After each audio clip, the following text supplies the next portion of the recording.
Welcome everybody. This is the November 4th meeting of the Sustainability Commission's Subcommittee on Waste Reduction.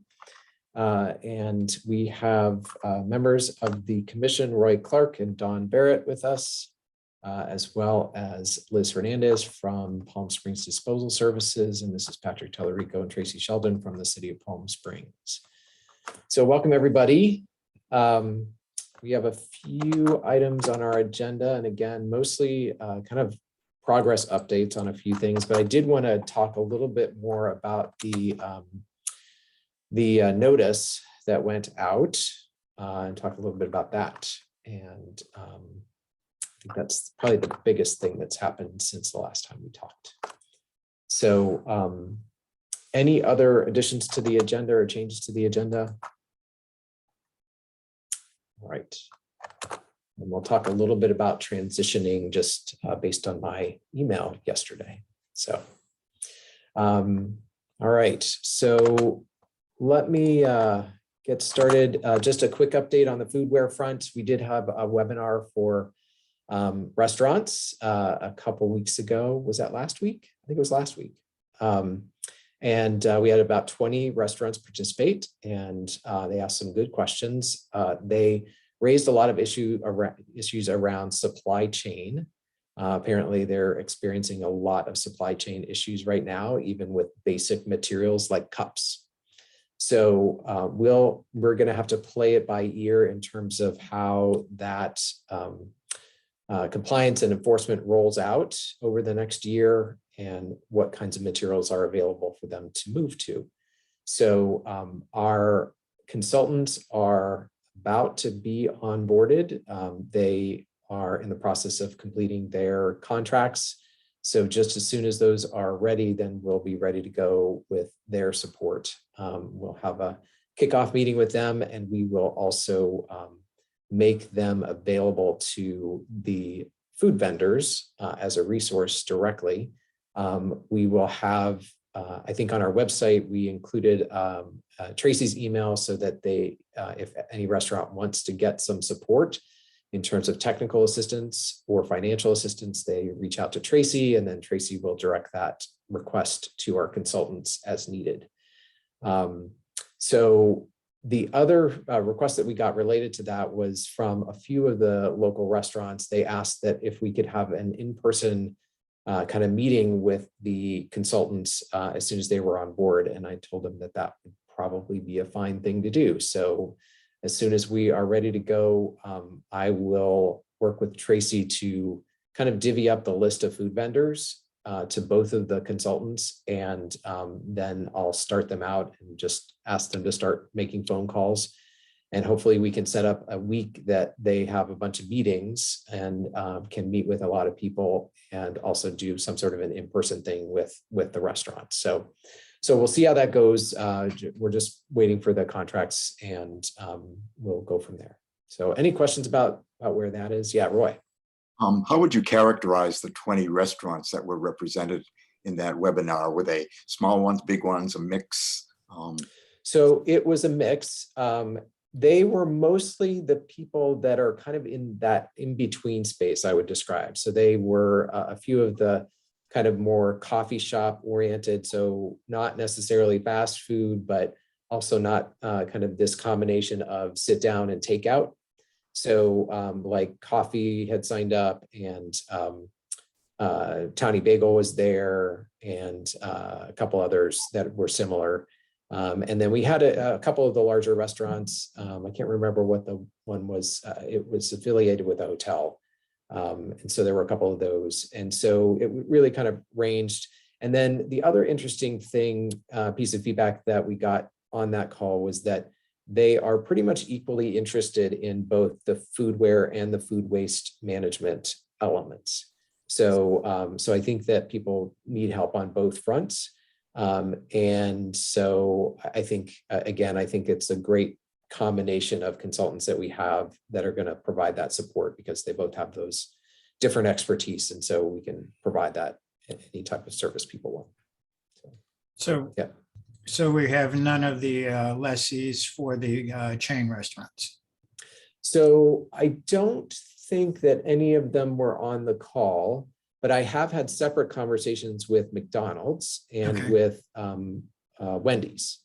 So they're paying attention and they're working on it. I actually had a really fantastic phone call with McDonald's corporate, and they shared with me all the things that they're working on and the pilot project they had planned for Berkeley, which is one of the first cities that rolled out a reusable foodware on site requirement. And unfortunately, they didn't go forward with that pilot yet because the Berkeley store closed to in-house dining because of renewed COVID restrictions.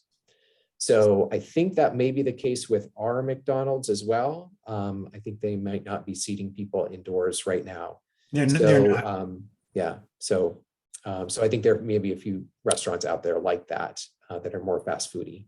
So again, I think we're still dealing with some of the COVID stuff as well. So It would be interesting to watch one of those sessions, not participate, but watch in some way, just to see the restaurateurs talking about the issues. Yeah. And they didn't ask a lot of questions. I think they were mostly interested in just trying to understand the requirements a little bit better and maybe talk about some of their particular issues. For example, we had one person call us afterwards from a shake shop, and they were concerned about the straw alternatives because they have not found, I don't think, a very good one that meets their needs, and we are aware of that. And so that might be a case for an exception, but that's really a great project for our consultants to say, here's the challenge. I'm sure somebody else has dealt with this challenge, and go find us a solution. So, yeah. Okay. So the other thing is I did, the other party one of the other parties that were on the line was our convention center. And so I had a follow-up conversation with them as well, because they've been pretty progressive on this front. They've used a lot of bio-based materials for their foodware for a while. But we need to work with them on their meeting packages and policies, because basically they have a zero waste meeting package that needs to become the standard for all meetings. So that's the kind of thing we're going to need to have them work with our consultants on a little bit more, and take a look at the other materials that they're using to make sure that they're compliant as well. So, yeah. So that's where we are with that. And again, I'm pretty confident that once we get those consultants on board, that they will take a primary role in kind of leading the interface with the public on that front. So I'm looking forward to having their involvement. And if you didn't take a look at the staff report, the two firms that we have, one is Abbey and Associates, which has provided support to Berkeley and actually has consultants on their team who are on Berkeley's commission. And so they have been involved with this from the start, and they have heard everything from every restaurant in Berkeley. So again, they bring that really good insight, as well as folks that have worked in San Francisco and for San Francisco. So they're another progressive city that we can learn a lot from. So, and then we also have Recreate, which is focused a little bit more on waste and the organic side of the house, and as well as disposable foodware. They've got a member of their team that specializes in that specifically. And so anyway, so I think that's a great combination of services that's going to be available for folks if they have questions, and as we move towards more compliance. So, and one of the messages I was trying to make clear on that phone call was that, we are here to help them comply. This is, this is less about enforcement than it is about educating and informing and solving problems and kind of moving people forward. So that's really the message I tried to convey to folks on that call. So, all right. Anything else on the foodware front? Okay. So 1383 planning update. We are planning to move forward with the council in presenting the 1383 ordinance requirements on November 18th. So we're still on track to do that. I've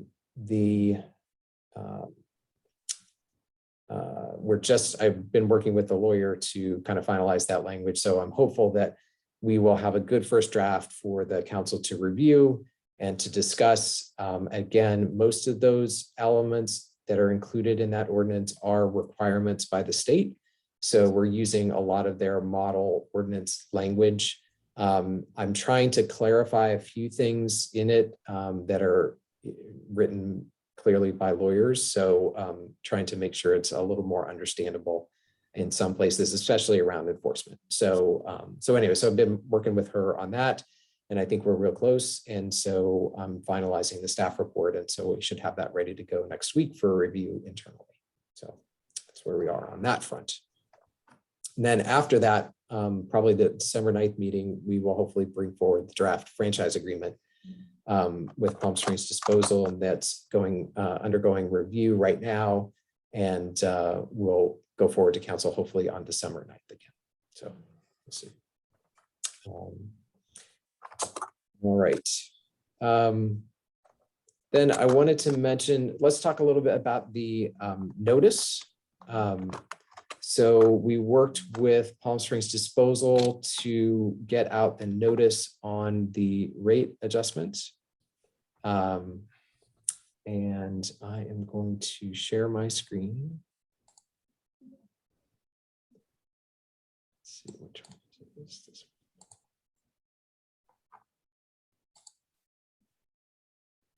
All right. So this is a web page that we created for the notice. It went out to all, can get the name right, basically property owners and ratepayers in Palm Springs. And it included, unfortunately, it included every rate that Palm Springs Disposal has, because all rates are affected basically by the adjustments. We have developed this web page to include the notice, as well as include some additional questions and answers. We have gotten some questions. Most of the questions have been directed to Palm Springs Disposal about how the adjustment affects their rate and each individual's rate. So PSDS can help them with that analysis.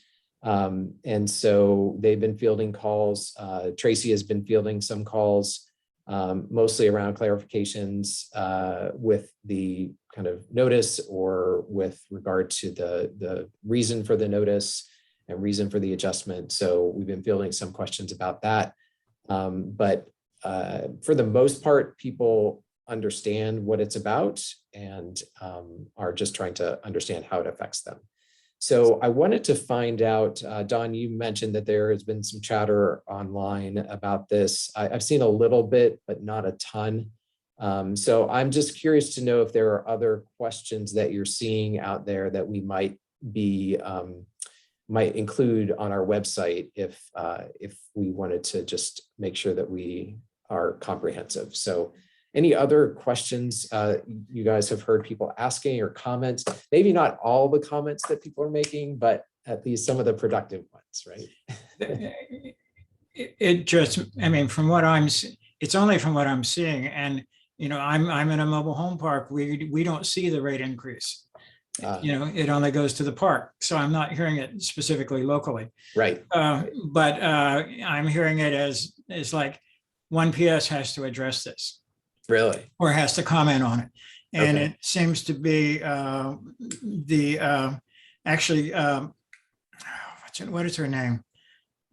She lives up near Roy, who's been very vocal about it. And then Roy's HOA is pretty vocal about it too, right? No, it's another issue that. Oh, is it? Okay, I mean, it seems to be it's a lot of complaint about the increase. It's just the volume of the increase is from what I'm seeing. Well, that's good and bad in the sense that hopefully people are kind of understanding why it's happening, but they may not like the fact that it's costing them money. But I think that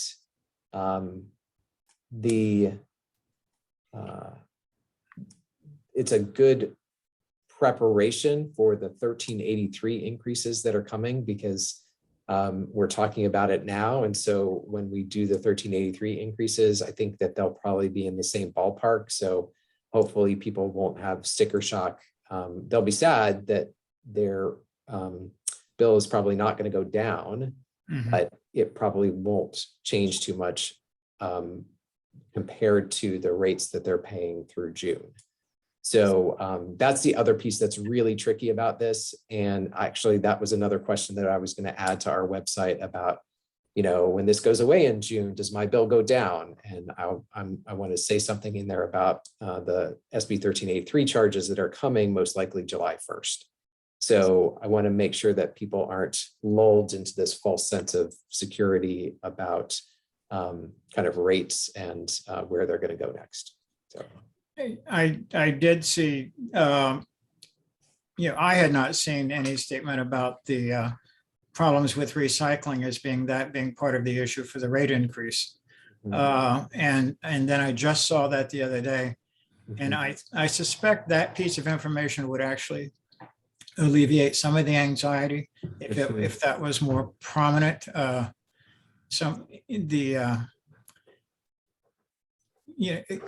your webpage, I just started to try to move it, but I can't do it. Right. On your webpage, it's buried in the last paragraph, and people don't read that dense a paragraph. Yep, I can add it as a question, and so maybe that'll help too. Why are my rates going up? So. Yeah, I mean, it's the webpage is wordy. Sorry, but. Yep. I know. It's always this challenge, right? To be brief but comprehensive, and yeah. So yeah, I'm an academic. I'm used to being wordy, but I have to remember not to do it. So. Right. Okay. Yeah, I'll add a question about that. That's a good one. Patrick? Yep. I had one email at my city address, and it focused in on that point that was discussed in quite a bit of depth at the city council meeting. That is the rate increase for the walk-in service being less than for the regular service. Right. I didn't want to go into that, but I did tell the person that he could send a public comment to the city council, and I gave him all the email addresses for that. It's good to be aware that that's something that was picked up.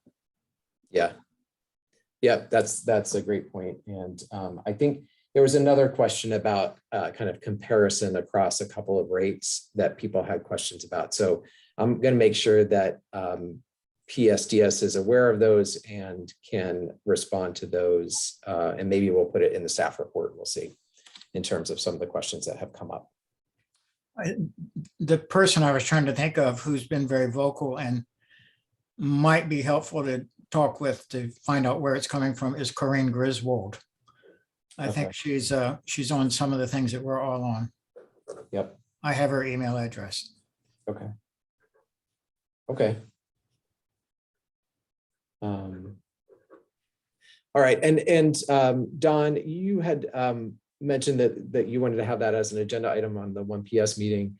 And is that going to be like a separate item, or is that just something you want me to talk about when it comes to me? I was asked to add it to the agenda.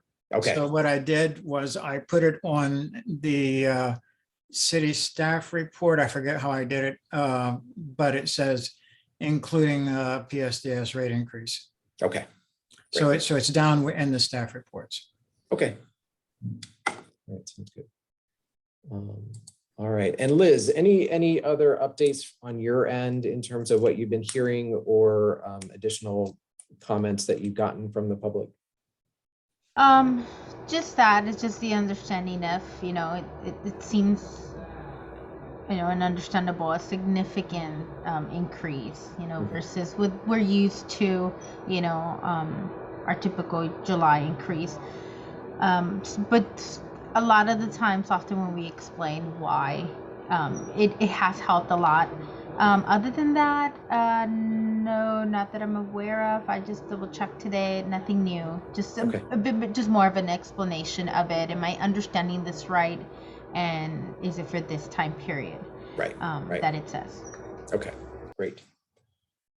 All right, super. Well, I'll add that to the website, and I'll see if I can cut down the language a little bit on there.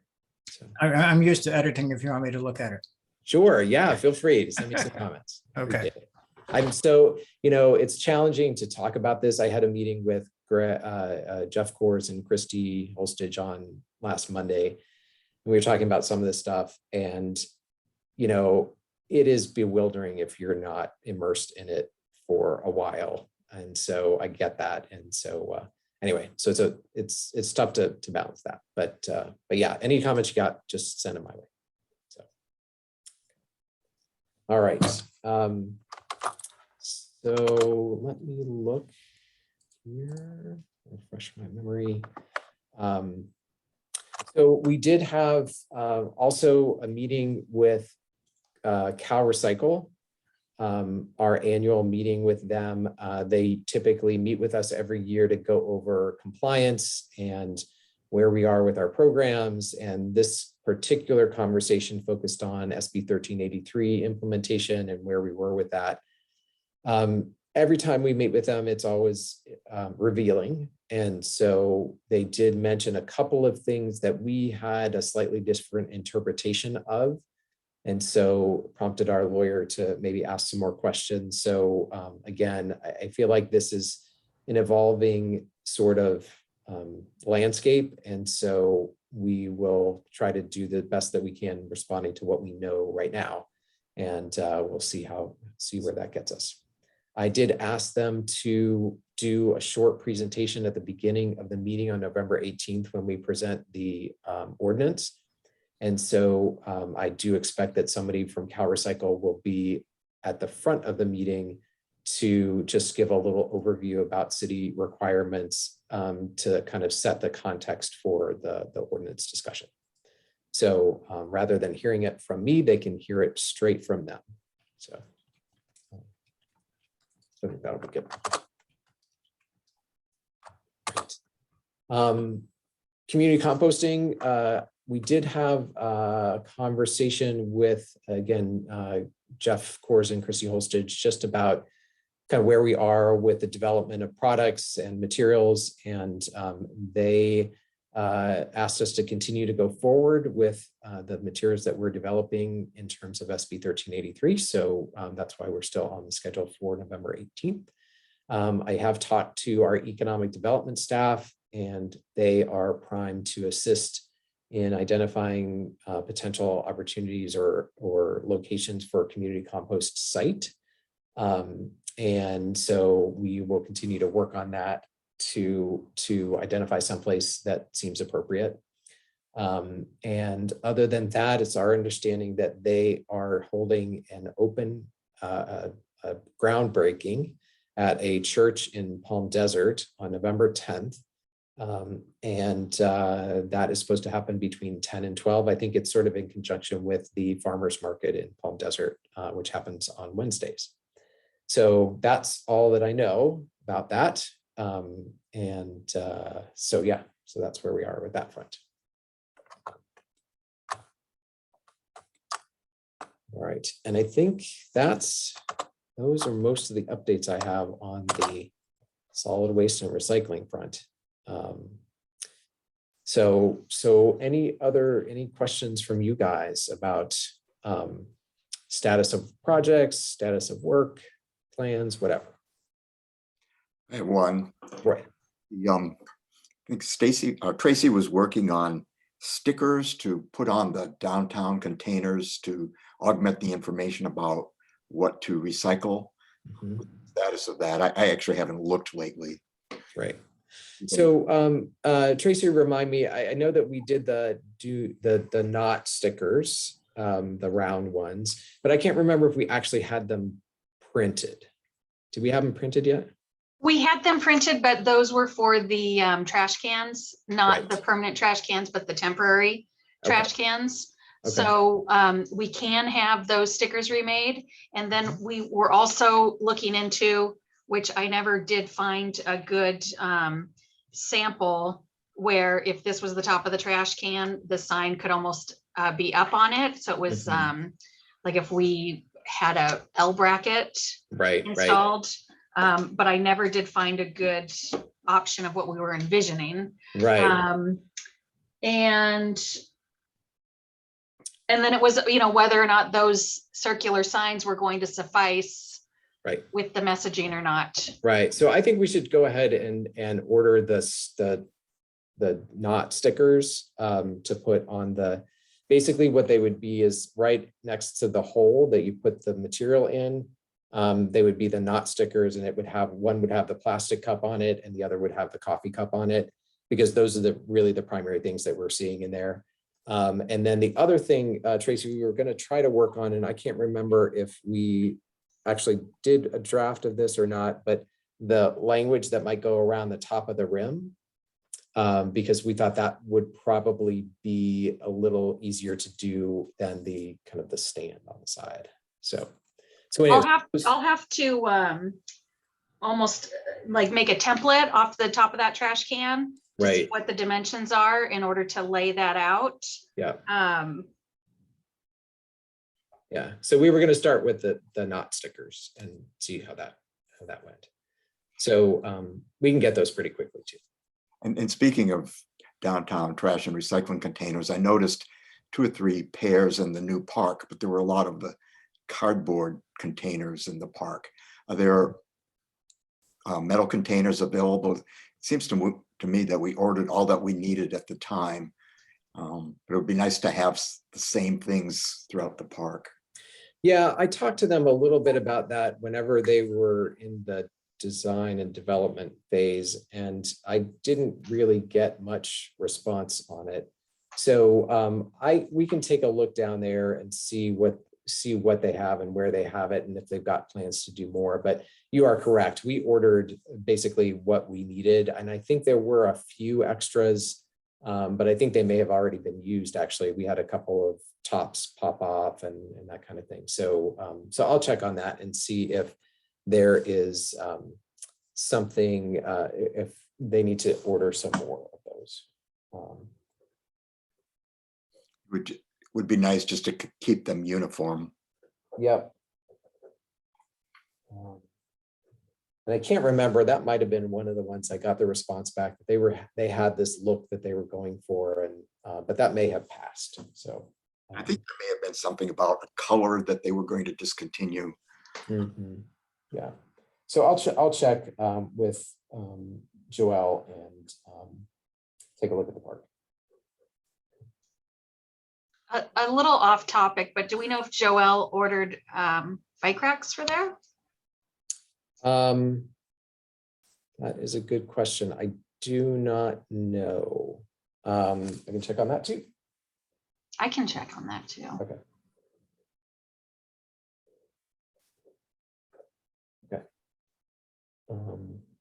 Yeah, because I don't think there are any racks that are near there at this time. I know we did install the fountain. We did have them install a bottle filler on the fountain.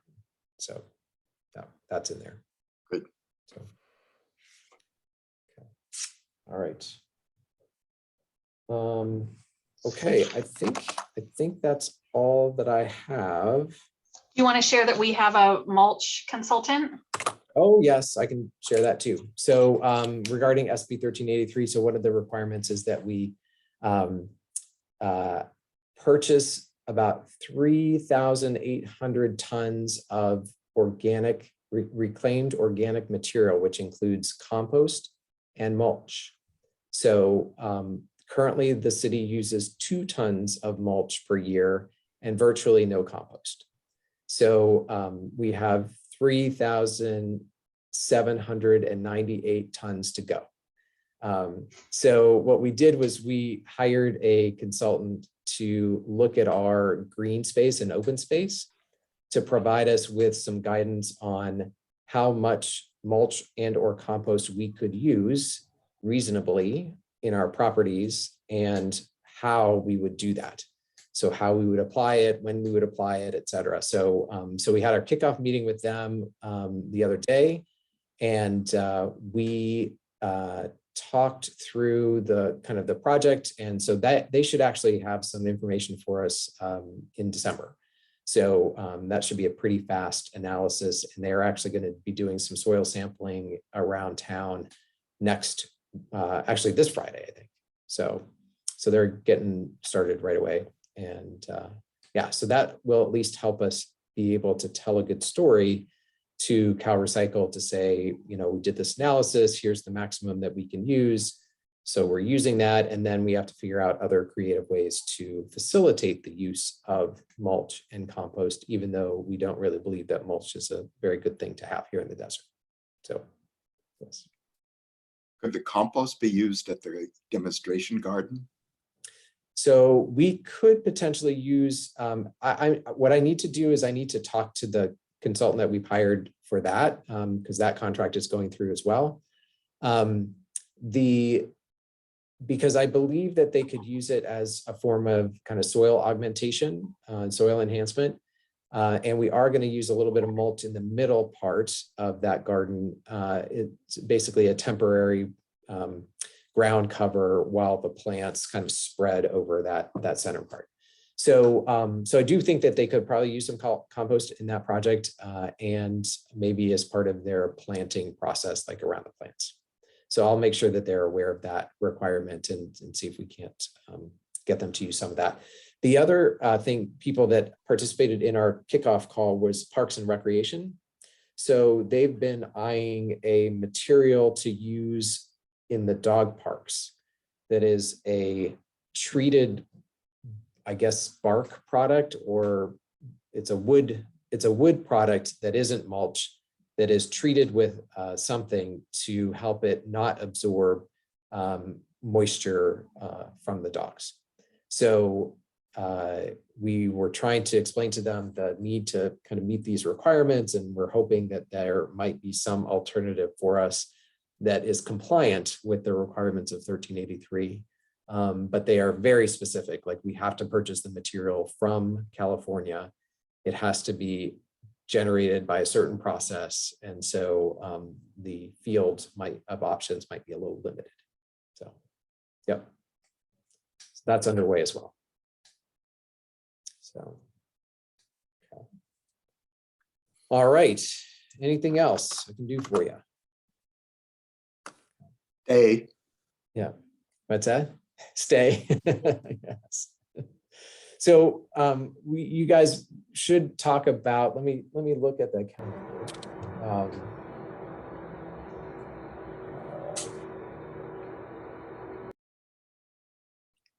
So our next meeting on December 9th, and so I'll still be here.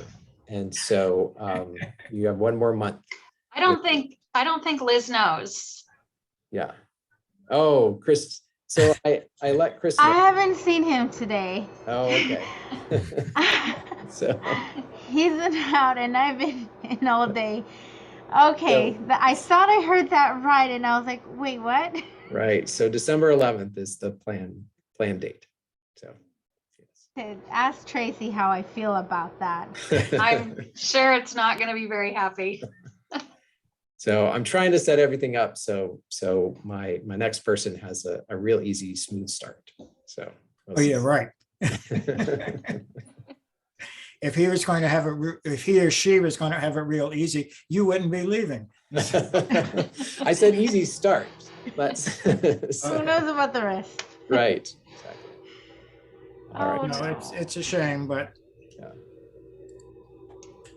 Patrick. there's always times to move on Right. for some reason. Right. I think the next meeting is actually December 2nd, if it's the Oh, first that's right. It's Thursday. the first Thursday. So that is right. So we have an early Thursday that month. So yes, December 2nd. So plenty of time. and the 9th will be a busy day with the council meeting and the hearing on the rates and so forth. Yes, yes. Mhm. And so I have talked to our attorney, and certainly PSDS will be present at that meeting. And if we do the franchise agreement at that meeting too, that'll be a lot of waste talk. And so hopefully we can get through both of those items. So we'll see. Don't leave it before then. I know. I'm trying. trying to get it all done. So, all right. Well, thank you guys. I appreciate it. And Roy, I'll talk to you on Monday about the agenda. And hopefully we'll talk about climate action tonight. Yes, I'll be watching. Good luck. Right. Patrick, Yeah. I'm not going to be in the 1 PS meeting when you're presenting on that. Tuesday. I'm escaping for a week. Okay. All right. Okay. I'm sure I'll do you proud. I'll make sure that I know exactly what I'm going to say and don't forget anything. So I don't. So I'm I don't sure you'll do it. need you to remind me. Okay. All right. Thanks, guys. I appreciate it. Bye, everyone. All right. Bye, Bye. Patrick. Bye.